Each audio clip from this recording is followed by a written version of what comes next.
Okay, welcome back everyone. We've got build up, we've got rangefinder, we've got lookout, and we've got firefight. We are literally ready for anything. If a plate of tagliatelle attacks us, we'll be ready. If Starscream attacks us, we'll be ready. If Tickle Me Elmo is made President of the United States, well, we won't be ready, but I don't think anyone else will be ready for that either, so I won't hold that against us. So we're going to stand here, we're going to wait for the lift to come back down, even though there's nothing on it, it still comes back down. We're going to check for anything following us, because, you know, got to watch out for that. And now, that's the sound effect of Jet Force Gemini, and we are going to go up in the elevator now. He has somehow established a remote link to the warship without actually doing anything. He's heading to Alaska, which he guesses is the location of Megatron's base. I don't know how he worked that one out, but whatever. We've got to go up there and press the red button to disable the ship, and then I guess we have to fight its commander out on the deck or something. That makes sense, after all. Here we go. Nothing bad could possibly happen, right? Right? Oh, fuck. Yeah, this actually was a surprise to me when it first happened, because I was in no way familiar with Armada, and I did not know that this is Tidal Wave. He's called Shockwave in Japan, I'll get into that in a minute. He is a gigantic aircraft carrier, he commands the Decepticon Navy, he is more than slightly awesome. He is sort of a triple changer, he is sort of a combiner, he isn't really either of those things, but whatever. He is huge and awesome. That is the important part. Sir, it's Tidal Wave. You knew it was Tidal Wave? Oh, for crying out loud. I'm going to have a new set of ashtrays when I get back to Autobot HQ with his head on them. Right, shoot him in the head, gotcha.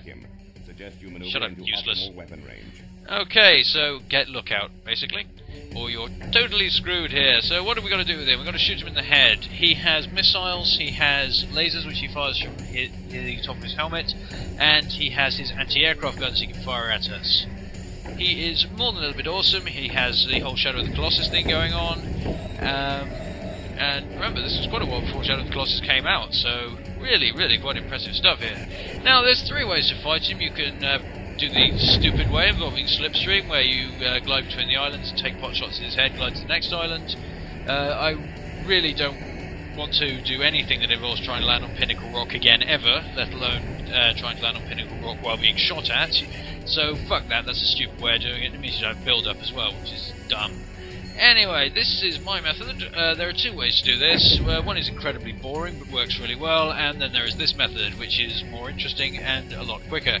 The boring method is to drive between the rocks we started at and the rock where we picked up Slipstream. Yay, I got it right! If you do that, you'll gain so much energy from build-up that he literally can't kill you. However, we're going to do it this way instead, just by moving between the rocks behind us and the rocks where we started. Because it's a bit more interesting, and it gives us an opportunity to hit us with his laser. He blocks if you hit him 2 or 3 times sequentially, and, you know, I think he's like the most human of the various bosses, because it actually does look like you're hurting him, and you feel sorry for the poor guy, really. Again, pre-Shadow of the Colossus, and we're already feeling sorry for giant, huge bosses who are trying to kill the fuck out of us. How about that? So, he can actually also fire his missiles directly at us, like this. So, we don't want to do that, because that hurts quite a lot. Now, Shockwave is the Japanese version of Tidal Wave. He has no green on him. He's instead purple and grey. I'm not sure why they did that, but they did.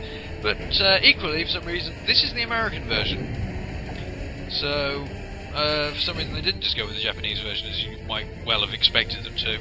Because, you know, it's Japanese, surely. But no, people, no. Right, how is he a triple changer? Well, he has 3 forms, well, he has 4 forms actually. He's got, he can turn some really stupid looking armour for Megatron. Yeah, Megatron's 30 feet tall, he's 900 feet tall, so go and work that one out. He can turn into 3 ships, the Dark Fleet, which is a battleship made up of his midsection and the 2 weird little things that are on his shoulders now. Those are the bow of it. His legs form a sort of hovercraft thingy, and his arms are of course an aircraft carrier. He has the form we've seen him in, the giant aircraft carrier slash battleship, and this form. I'm not sure. He's disqualified from really being a triple changer because he's got 4 forms, not 3. And he's disqualified from being a combiner because his individual parts are not robots. So he isn't really. He's himself. He is Tidal Wave, and that's enough for him. And if it's enough for him, it's enough for you too, asshole. Now, he isn't by any means the biggest Decepticon. The biggest Decepticon I would think is G1 Scorponok, who was a mechanical scorpion the size of a city. It sort of stamps on the whole robots in disguise motif. I mean, yeah. Oh, it's just one of them. See those every day around these parts, like, you know, so I'm looking back at him a lot. And also his missile volleys are now distinctly increasing in volume. Instead of firing 4 missiles with that attack, he's now launching 16, roughly centered on our position. So he's rather more likely to hit you, and it also looks distinctly more awesome.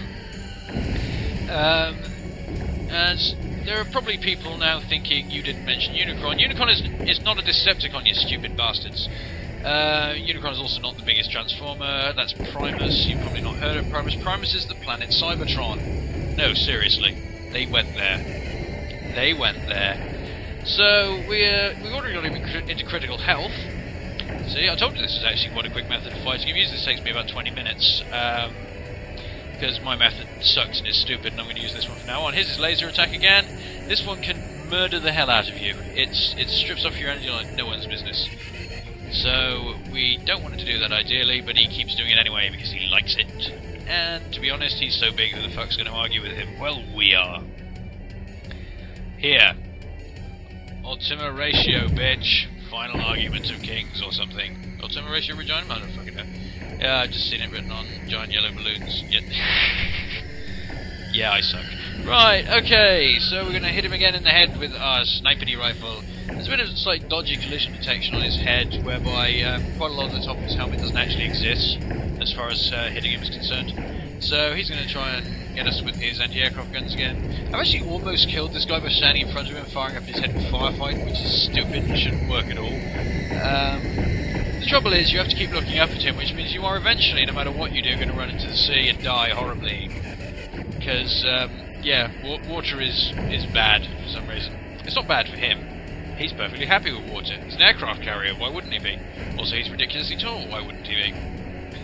I would have to praise Atari for this, because as well as this being an incredibly awesome boss battle with really good music, they actually managed to make a toy which has knees that only articulate sideways walk, and it really doesn't look that bad.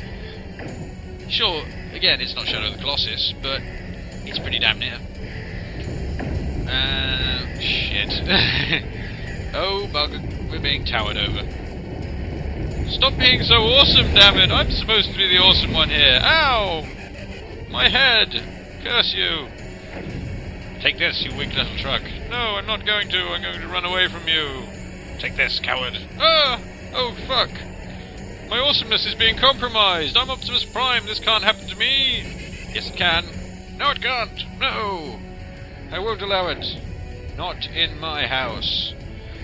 Right, we're going to zoom in. We're going to try and take some pot shots at his head. We're going to fail. You can actually destroy the turrets on his chest. I think all of them. The anti-aircraft guns and the main turrets. The trouble is they actually have almost as many hit points as Tidal Wave does, so it's completely fucking pointless and just really, really stupid. Right, take a few pot shots at him, and oh Christ! Run away! Run away! Tactical retreat! No, just run away! He's huge and massive and scary! We don't want to have this happen to us! Right, so we've got him down into critical health, which means that he's going to start using all his attacks more strongly. I think he can actually stack all his attacks at this point. He certainly can if you're on any of the higher difficulty levels. He also stops with that nice little bit where he stops to fire missiles right within range of our sniper rifle. So it gets a little harder at this point. And again, he's firing volleys of 16 missiles instead of 4. The 4 missiles pretty much never hit you. They're like launched dead on your exact position. The 16 missiles are just centered roughly around where you're standing, so they are far more likely to do the damage to you than do the dastardly to you. Alright, so we're back over here again. And he's in his flashing red critical health. He's not happy, ladies and gentlemen. He's not happy. He's not on fire yet, but he is not happy. One might even say he's oh fuck, we made him angry. Yeah, that probably wasn't the best idea in the world. So, got him again. Yeah, the alternate form for Megatron, basically you take the battleship portion of him, you stick on one of Megatron's arms, you take the aircraft carrier, you stick him on the other of Megatron's arms, you stick the 2 legs on his back. Yes, this ends up with Megatron having an aircraft carrier for an arm. It looks completely fucking stupid. I mean, seriously. It's just like, okay, we need an alternate mode. It doesn't matter if it looks like utter junk. We just need an alternate mode. Because one of the other toys in this line has a similar mode. I don't fucking know. Anyway, oh, bloody hell. Yeah. Again, frame rate issues? He's firing hundreds of missiles at us with huge great smoke trails. Where are the frame rate issues? Come on, where? Show me. Show me, IGN. Show me how this game has bad music, you fuckers. Right, okay. So, we've got him down to his last little bit of health. One more shot to the head will do him. So, we're gonna go and give him that one last shot to the head. Here we go. And turn back into a robot, roughly now-ish. Or not. Now-ish. Yeah, there we go. Smack into the rock. And, oh dear, he's on fire. He doesn't look very happy at all, does he? Let's put him out of his misery. Misery! No, wait, that's something else completely. Right, so there we go, got a lock on and bang, and he's dead. And he... Oh, it's very sad, isn't it? Poor old Tidal Wave. He only wanted a hug. Oh, splot. Yeah, you know they said that whole thing about Shadow of the Colossus making you feel sorry for the Colossi? Yeah, this did it first. Take that, Shadow of the Colossus. We don't need a horse. Oh, fuck it, the horse was awesome. Anyway, that's the last of it for this update, except the TV spot. I've been Evil Tim, this has been Transformers, have a good one.